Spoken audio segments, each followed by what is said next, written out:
Hello, and welcome to Card News Live. I'm your host, Taylor Byerman. And I'm Ashlyn Crone. Let's start things off with Taylor, who has a story about the SAD eating contest.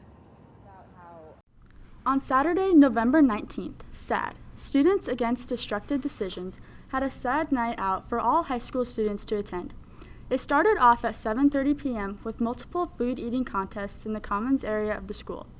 The winners of the contests were hot dogs, Austin Johnson, pie, Edwin Naranjo, ice cream, Jackson Nelson, and ramen, Tracy Perez.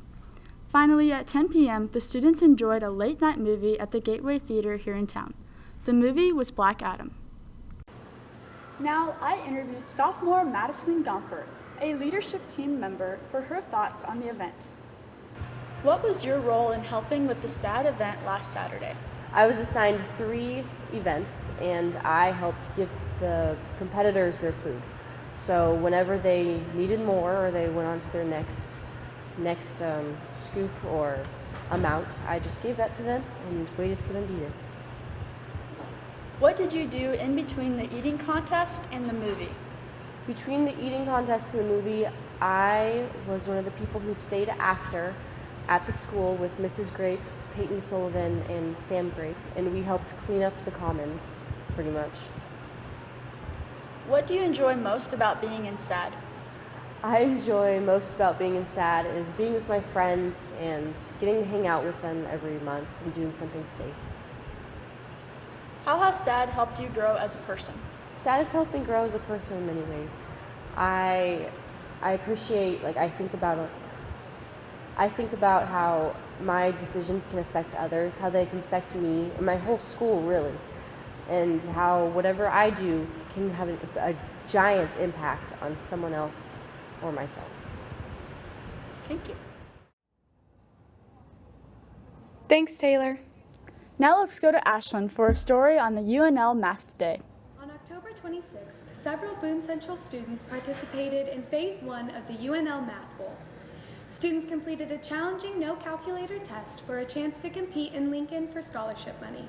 Although a couple of students were close to qualifying, no one from Boone Central qualified for Phase 2. However, students were still invited to travel to Lincoln on November 17th to participate in breakout puzzle rooms, campus tours, and watch presentations. I interviewed Trenton Reel for more information about the day. What was your favorite part of the day? Honestly, the entire day was pretty good, but if I had to pick, I would honestly say the paper airplane competition area. We sat in there and talked, and it was fun. Where did you guys go to eat? We went to one of their eating halls, Able Hall, and we sat in, I think, a total of 2.5 hours-ish. We chatted with Calvin for about an hour and a half, 2 hours.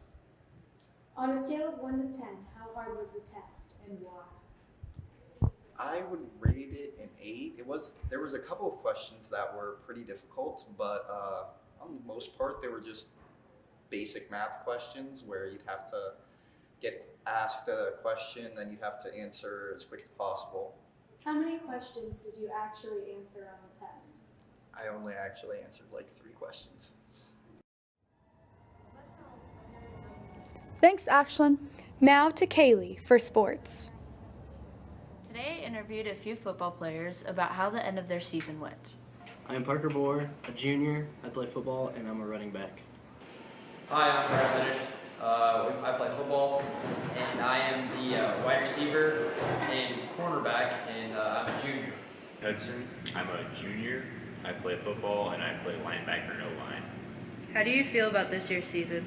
I feel like we had a very good season this year. I didn't end the way we wanted it to, but we'll be back next year. I thought this season went fairly well. We had to overcome some challenges, some injuries, some good teams. We played some good teams, and just overcoming obstacles. And we made it to the semifinals, which was one step further than last year. So that was further than the year before. So that was a good improvement from last season. I think we improved a lot. Younger guys stepped up when they needed to. How do you feel about everyone's improvement this season? As a whole, I feel like it was pretty good. Mostly our line. A lot of new guys stepped up quickly and figured out what they needed to do. I feel like we improved a lot. even though everybody in the town didn't think graduated velocity would be as good. I think everyone put in the time and work. We went to some team camps this year, and we did fairly well. We competed with some high-end teams, and I think we got better, improved, and everybody put their work in, and we had a good season. What was your greatest challenge this year? I think our greatest challenge this year was overcoming injuries and competing with higher-end teams and finishing games. We competed with Aurora and Pierce. They were both in the championship, and unfortunately we lost to them, but I think we competed with them and we just finished games. I would say my greatest challenge this season was not getting frustrated with the younger guys, knowing they haven't had much experience. Our greatest challenge was just playing through adversity. Like, we played the 1 and 2 teams throughout our regular season, so we had to deal with that. Now on to a few wrestlers about the beginning of their season. Colton Ray, senior. I do wrestling. I wrestle once a week. Hi, my name is Carson Wood. I'm a junior at Boone Central High School. I go out for wrestling and I wrestle at 126 pounds. Hi, I'm Cadence Wood. I'm a freshman and I'm in girls wrestling and my weight class is 110. I'm Allie Luna and I'm a sophomore wrestler. What are your goals for this season? For me to make it to state and for our girls to win tournaments as a team. My goal is to improve our team and how we handle situations and to make everyone's attitude on the team about each other better. My goal is to go undefeated and become a state champ. To place in state. Which strengths do you believe you have that make you a great athlete? The strength I have is working hard in the room. I'm very good at sportsmen. I like to think I like to talk to other people while we're at tournaments and be nice. Definitely having a good mentality and good technique. I think that just being able to keep myself disciplined and stay away from all the unhealthy foods and stay healthy. Is there a coach or athlete you look up to? I look up to my coach, Josh Maderas. He's gone the distance in the college and he's done it in high school. So I look up to my brother Carson and I look up to Coach Majerus and Coach Grape. The coach would be Majerus, and the athlete would probably be Gavin Dozer. My sister, definitely. What do you believe to be one of your weaknesses and what are you doing to improve it? Controlling my emotions after I lose a match. I'm not very, I don't know how to put it, confident when I go out on the mat or anything, so I'd like to improve that.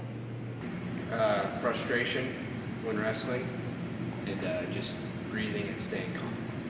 I think just having a clear mind is something I struggle with, so focusing on the match ahead of me instead of focusing on 2 or 3 matches ahead, worrying about that, so just staying focused on what's one ahead. Thanks, Kaylee. Now let's go to Emma for a story from Miss Wilson's health science class on hand washing. Hello, my name is Jacob Miller, and I'm reporting from Miss Wilson's health science class. Today we'd like to give you the best techniques to prevent the flu during the flu season. Now I'll be passing on the reflex hammer to Emma Benson. Today we'll be giving you some tips and tricks and steps to make sure you're taking when washing your hands. The first step is to roll up your sleeves and remove all bracelets and rings. Now get your hands wet with warm running water. While the tap is still running, apply enough soap to cover all of your hands, making sure to keep your hands damp.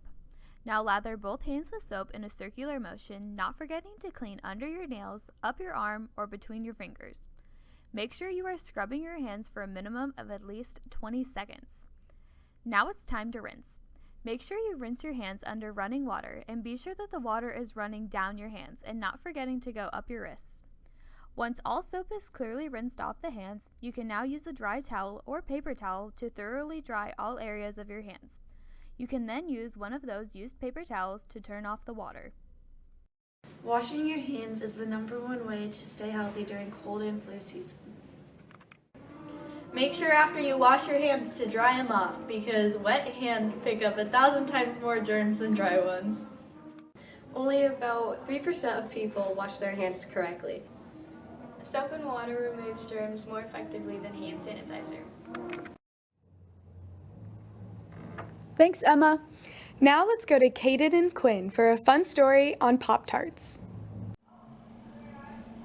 In this story, we will be interviewing people about Pop-Tarts. Do you like Pop-Tarts? No, I'm more of a toast guy. All right, same. Thank you for your time. Yep. Do you like Pop-Tarts? No. What's your least favorite kind of Pop-Tart? Probably the brown sugar cinnamon kind. Those ones are nasty. All right, thank you for your time. Do you like Pop-Tarts? Depends on the day and the kind. What kind of Pop-Tarts do you like? I'm a sucker for anything cherry flavored. The s'mores are okay on an occasion. Otherwise, kind of whatever. Would you give Pop-Tarts at a family occasion? Probably not. Not? Why? Why not? Because my dad's side of the family, they're more so like meat trays, fresh vegetables, stuff like that. Pop-Tarts not Makes quite sense. what we would share. Just complete sugar. Yeah, probably not. All right. And what's your least favorite Pop-Tart flavor? Probably the blueberry one. Blueberry? Just not a big fan of it. That makes sense. Have you ever tried the Oreo? I have. It was okay, but I probably won't have it again. Same. Thank you for your time. You're welcome. Do you like Pop-Tarts? Yes. Why do you like Pop-Tarts? They're very good. They taste good. What's your favorite good Pop-Tart flavor? I'd either say the s'mores one or the cinnamon one. What's your least favorite Pop-Tart flavor? I'm not sure. If you could make any Pop-Tart flavor right now, just out of your complete imagination and creativity, what would it be? I would say banana Pop-Tart. Banana Pop-Tart. That is an interesting answer. All right. Thank you for your time. Yep. What's your favorite kind of Pop-Tart? Probably the s'mores Pop-Tart. Why the s'mores? I don't know. Because I like chocolate. Yeah. That's a pretty good reason. Chocolate's pretty good. What's your least favorite kind of Pop-Tart? The brown sugar one. Brown sugar? Yeah. Okay. And would you give Pop-Tarts out at like a family occasion or? Probably not. Just because I don't remember the last time I actually had a Pop-Tart. That's a pretty good reason. And if you could make a Pop-Tart flavor, any kind of Pop-Tart flavor, what would it be? Shoot. There's so many. I don't know even what flavors there are. Is there a cinnamon roll Pop-Tart? Probably, yeah. A carrot cake Pop-Tart if there isn't one already. That would be really yummy. Yeah. I actually agree with that. All right, thank you for your time. Yep. Do you like Pop-Tarts? Yes. What's your favorite flavor of Pop-Tarts? Cinnamon. Cinnamon? Like anything with cinnamon or just plain cinnamon? Anything with cinnamon. All right. Same. I think cinnamon is pretty good. What's your least favorite flavor of Pop-Tarts? I don't have a say on that, actually. What about Oreo Pop-Tarts? Do you think those are good? No. Okay. And would you put Pop-Tarts on toast? No, I would not. All right. Thank you for your time. That's all for this week. Make sure to tune in next time to Card News Live.